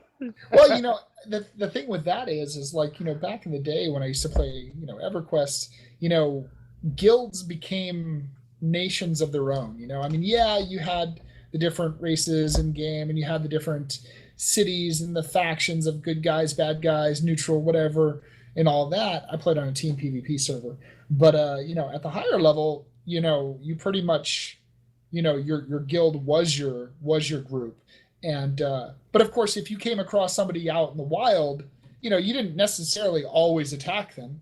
I mean, it kind of depended. Were they a dick? Did they come off aggressive? Were they doing their own thing? Were they being a menace? Were they threatening us in any way? Yes. What are their actions? Encroaching on your territory. So I'm not going to go and trip on two auroras flying through. They're delivering salt. Really. Okay. What risk about and me, reward. Though? Well, what about one's delivering salt, the other one's delivering tears, salty tears. So what about me though? For example, I'm portraying myself as an assassin, so I'm running around in three vanguards, one harbinger and two wardens. And what are you going to do with that? We may do nothing, particularly if you're running around with a negative rep as well. And like I said, it depends what time of day it is. Have I had my coffee in the morning? Are you encroaching upon a settlement of ours or something. Right. You know? It basically, but I'm just flying through and using the area. I'm just going from point A to point B. That's my thing. Me personally, no, I'm not going to bother with you. Yeah, I think it depends, because I mean, I always found that myself too. Like, sometimes I'll mess with the person, sometimes I won't. It kind of depends on the context of the situation. A point in case, we were flying in the current persistent universe, which of course is very narrow in what you can and can't do. And how did it work out? It was like I was crashed on Korea, and so I'm double timing it an EVA out to this guy's Avenger, and I'm getting up behind him. I'm about to shoot him, but he makes it inside his physics grid, and I pop off a couple of shots, and it doesn't kill him because he's inside. I'm like, all right, well, fine. So then he goes inside, starts up his engines. Well, I lower his gate, climb in, put the gate back up, and then we take off, right? Well, so then I open the gate later because I want to see where we're at. And I'm watching as he's spiraling in space and dogfighting.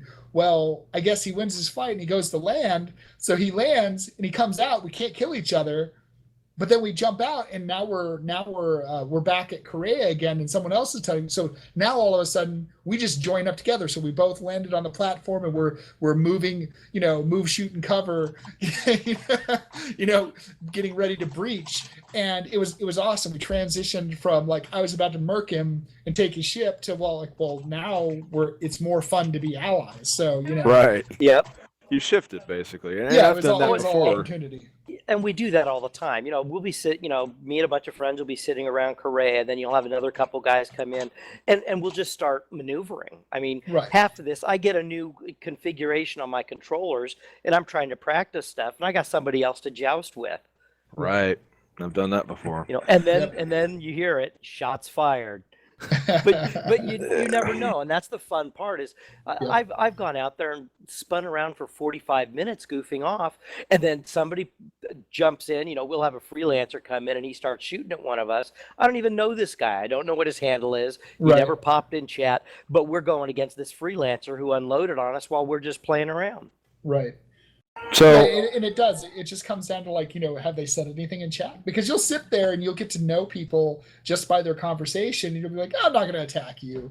And it's funny because there's times where I fly around for hours and I'm like, somebody shoot at me so I can not feel bad for destroying your face. And then sometimes I'm the one who starts it. I'm just like, haha, today I'm going to be the dastardly bastard, Yeah, like I said, what side of the bed did I wake up on, and have I had my coffee yet? Yeah. But typically, I won't just go out and start shooting at people.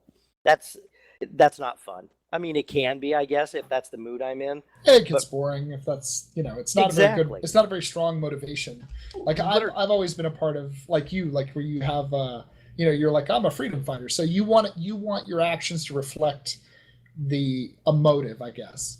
Right. That's exactly it. Yeah.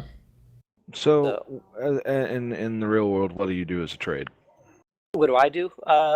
I've had a career in software development. So everywhere from actually slinging code, which was last time I did that professionally was about 15 years ago.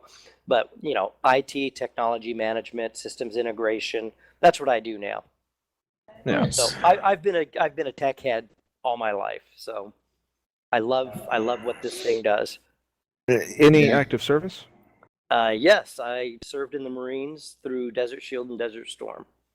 Very nice, very nice. So helps what with about that freedom fighter thing? Definitely, no kidding. So it gives honest perspective too. Yes, it does. So are you a streamer? I do stream. I have my Twitch feed up. I still play around with OBS and trying to figure it out. Most of what I do when I stream is I'm just capturing the video because it'll store it up to the cloud. Then I'll download it and I can play with it. And we do some org videos with all the clips and stuff that we do with it. Of course, since I went to a 21:9 monitor, I had to tweak my overlay a little bit because OBS wanted to push it into 16:9.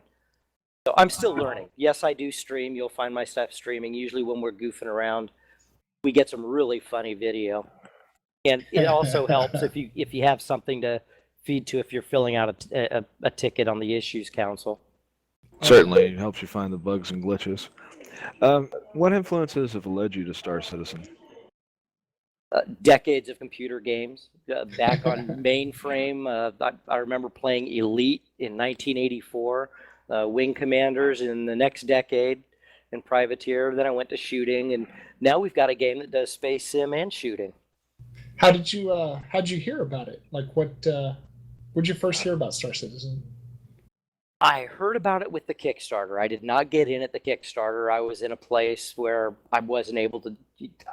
I wanted to watch it and monitor and see what was happening.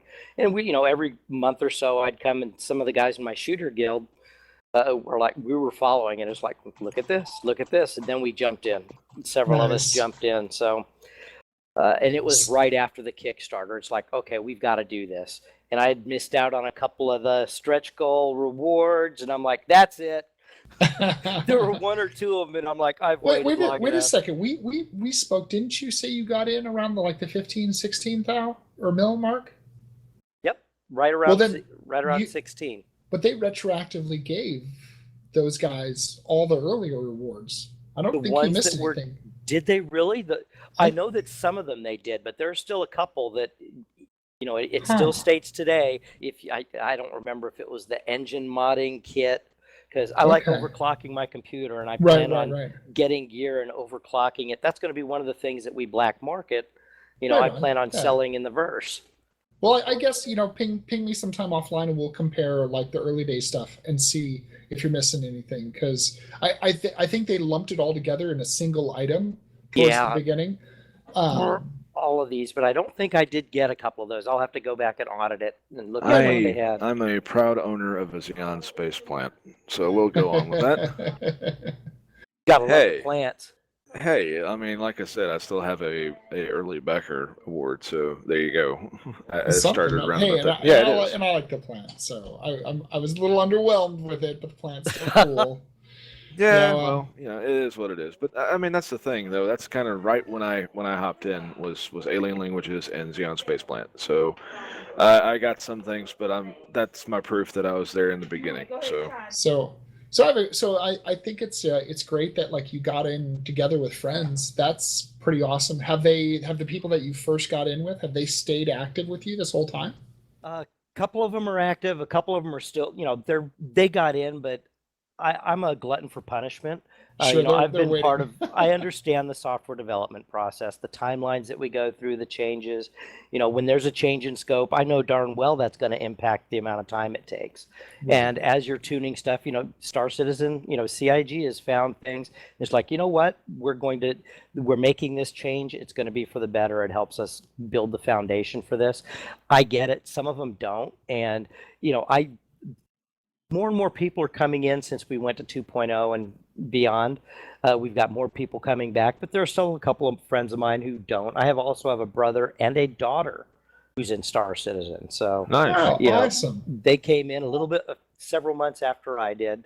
And, one pops in every so often. The other one, she comes into our forums every so often. She hasn't gone in. We're still working on building her a new rig. So, yeah. Well, I got to give you kudos because I wish I'd had contact with all the old gamers I used to play with back in the day, and I feel like I completely missed out on the opportunity to bring them in, and I've had to build a whole new set of contacts and new people, and so I think any group that comes together kind of prefabricated, where you have that trust and loyalty already established, you're golden. Right. Several of the guys from my shooter clan came in, and so we're really looking forward to the boarding and Space Marine and everything else. That's going to be a blast. But you're right. A lot of the maneuvers in there's a lot of communications, tactics. I've already started to pull some tactics in that we were doing in Battlefield or joint operations or and it's a blast. It really is. And then meeting all the new people, because tell you what, it was a fairly small shooter clan that I was part of for the 10 years, 15 years before this. But since then, it's just grown immensely. And there are just so many different people, and I'm online playing even when some of my guildmates aren't on. I have weird hours sometimes, Right. and I can jump in. Oh, look, there's dice failure. Who is that guy? I know that name. Who is that? He's showing up on my friends list. Oh, that's the guy I'm shooting at. Cool. Excellent. Amen. So as a code guy, how do you feel about? Well, I'm not going to ask that. He's already answered that question. Let's see. As a coder, do you have any critique for CIG? Like, do you think they're Johnny on point, or do you think they could have done things better? I do think they're on point, and they're adjusting, and it's been painful for a lot of backers. When they have shifted gears, they've reconfigured the ship pipeline so many times. Now, my coding has been for business software. I've never done games. I never did graphics, but a lot of the principles are the same. You have some additional tasks on the development pipeline.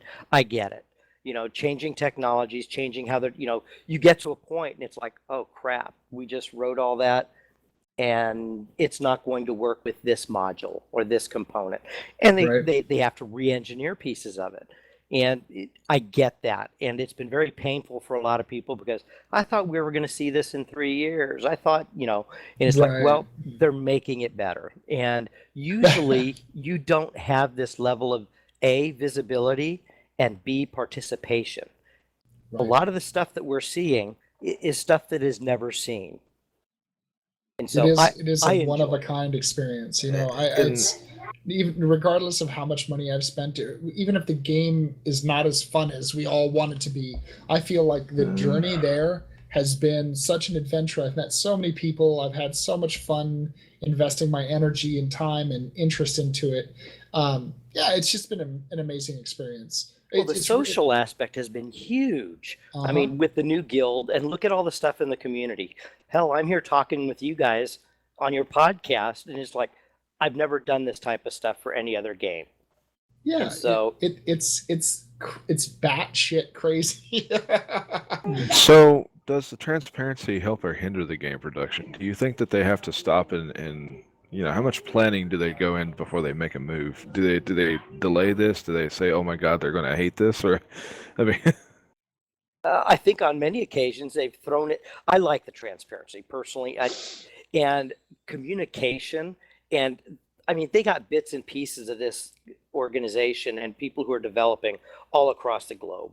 And communication is very important. And so often, we were mentioning it offline, I think, when you have all these groups, you'll have one group saying one thing, and then somebody else is like, well, that's not what that meant. And that happens. It happens with organizations. People come, people go, people say things, people correct things all the time. And you have a general playbook, and then how you address those is very important. They say soon, or those are they did do these kind of things to try to be clear, but things do change, and things are misunderstood. And having that level of transparency is much better than, whoops, we made a mistake. We can't tell anybody that we didn't make a mistake. I mean, the emperor has no clothes.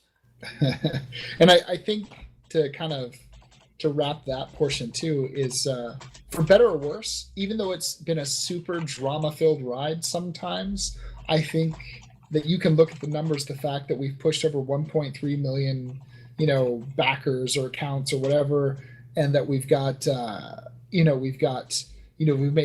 $113 million.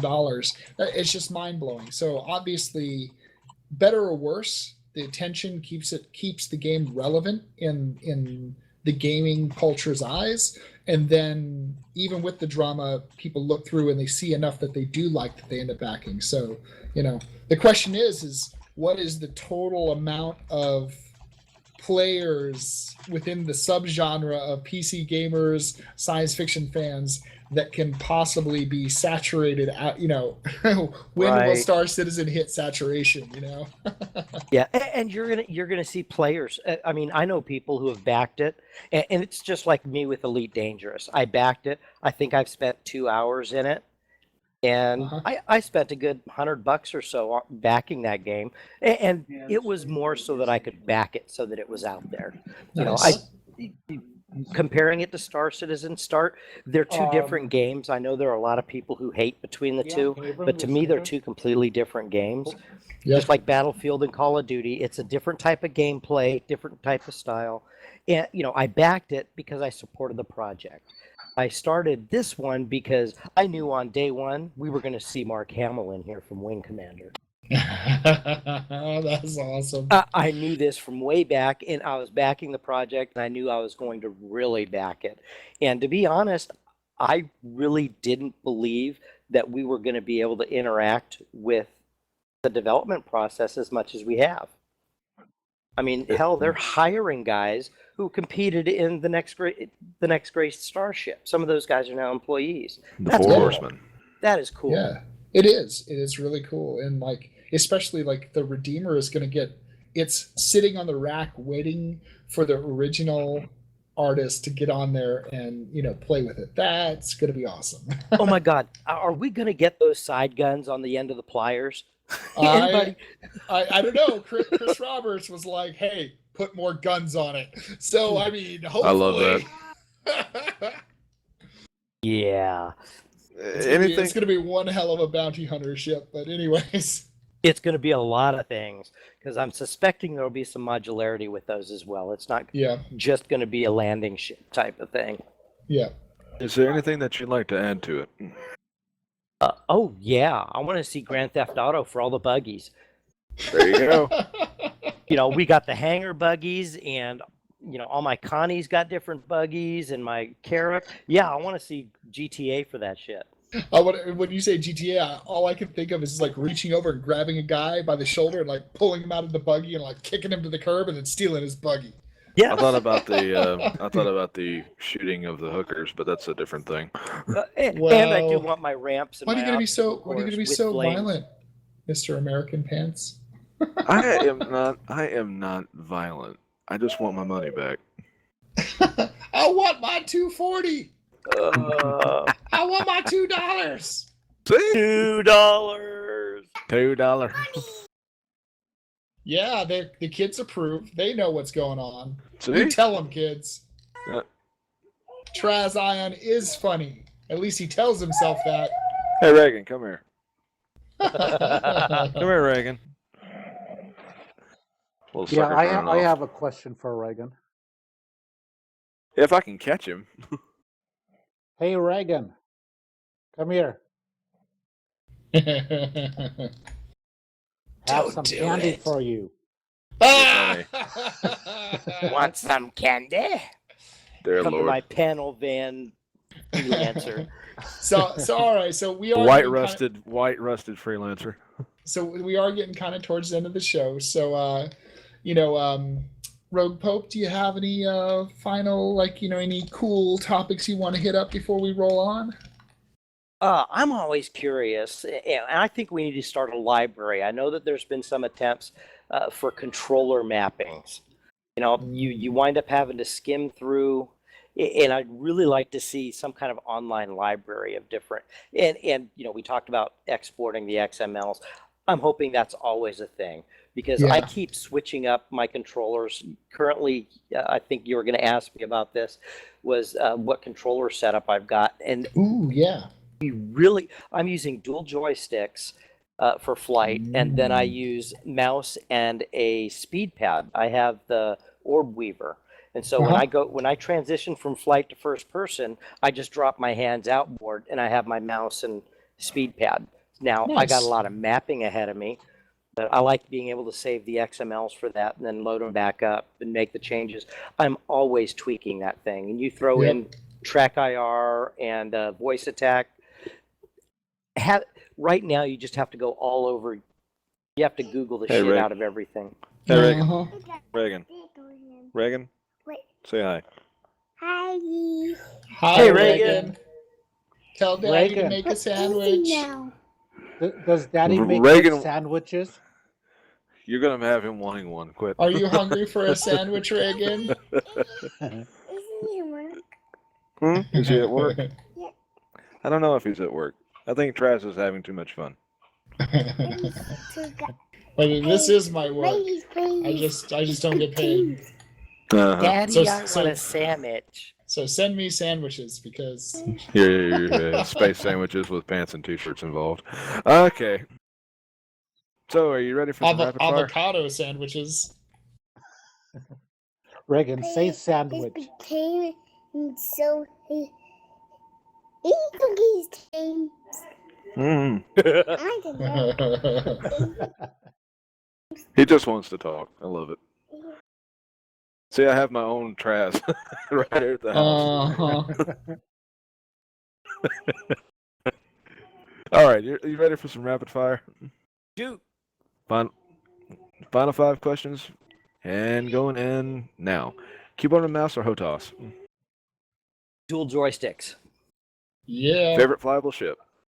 Saber. Faber, got it. Favorite future ship? Boy, that's between my Carrack or my Jump.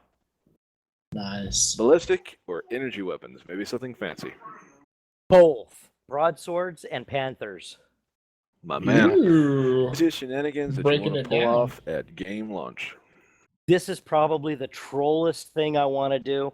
I want to get that bagel carrier out there, and I just want to launch it into a space station. I want to get a whole bunch of people to help me build it up, quote unquote. just watch all the tears. What a waste of time having to build that thing up. I don't want to have to man it. I don't want to have to deal with it because it's going to persist. I just want to see somebody like get a whole bunch of their friends and like drive it into a sun. Well, a sun, no, space station. Waste Good something point, else good with point. it. Yeah, take out. Yeah, I got you. It makes perfect sense. and then we're creating jobs for the economy because now we need some more Death Star contractors out working at the space station. I thought of it. What you need to do? A shipyard. No, what you need to do is see if you can go and get some of that. What is it? The damn procedural tech, and see if you can like crash land in New York or something. Oh, nice. That's just bonsai. You know, the bottom line is the as large as the carrier is compared to an actual city, it's not that big. You might be able to knock out the Empire State Building, though. I'm shooting for historical. Oh, you just drag your ass across Manhattan. Whoops, sorry, we didn't have the automatic landing system fixed yet. My bad. Did I forget to pay the token? Forgot to go and pay the speed pass. I was trying to jump the turnstile. Anyway, those are wonderful answers. Rogue, thanks for coming on to the show. Yep. It is definitely awesome having you on. Thanks for bearing out such a long episode with us. It was a lot to cover. Indeed. Oh, it's my pleasure. It was a good one. Good. All right. Well, then, to all of our listeners, new and old alike, if you're still with us, I know it's been about a 2-hour show. Holy cow. A 2-hour cruise. Yeah. Send your girlfriend my regards. She's going to beat my ass one day if she ever meets me. Thank you all for spending your listening time with us. If you like the show, subscribe. Feedback is always appreciated. Hopefully our sound's good, our music's good. You know, we're always trying to strive to improve. Yep. Thanks for the payway during the show, baby. And don't forget about the free sandwiches and pants. Apparently that's still an ongoing thing. So if you want to check out the songs and any of that stuff, we have those available. Those are actually in the YouTube show notes when we actually go out and post the link. Great stuff. And if you'd like to code some procedural pants or sandwiches, we can do that. Sure we can. Thanks everyone. We will see you next week. Godric, roll it. All right, here we go. Aloha. Sandwiches. Pants.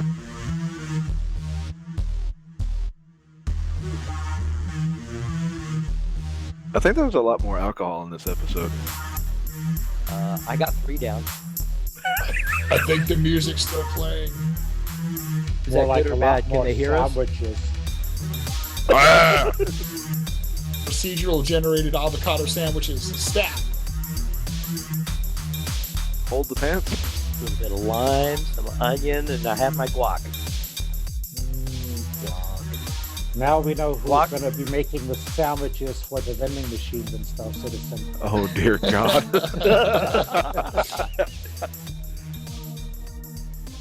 Big Benny sandwich machine. Oh damn. I'd rather have Big Benny's Barbecue Deluxe. Brought to you by Vedra and Malik. Hey, The hey, assassin hey, sandwich and hey. Put that. I still want to see the Big Benny Fruity Oaty girls. Hey, thanks, guys. This was a lot of fun. This was very cool.